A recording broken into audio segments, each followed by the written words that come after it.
hama pun banyak. So tengok video ni sampai habis. Lepas tu kalau kata memang minat dengan penjagaan aquarium ni apa semua, tang last video ni dia akan ada playlist.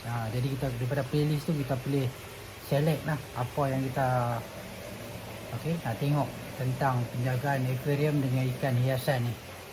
Okay, so selamat menonton.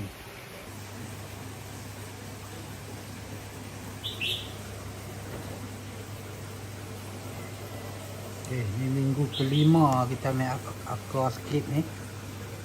Okay, minggu kelima kita boleh tengok pokok semua naik sihat. Terutama sekali ni pokok lumut ni.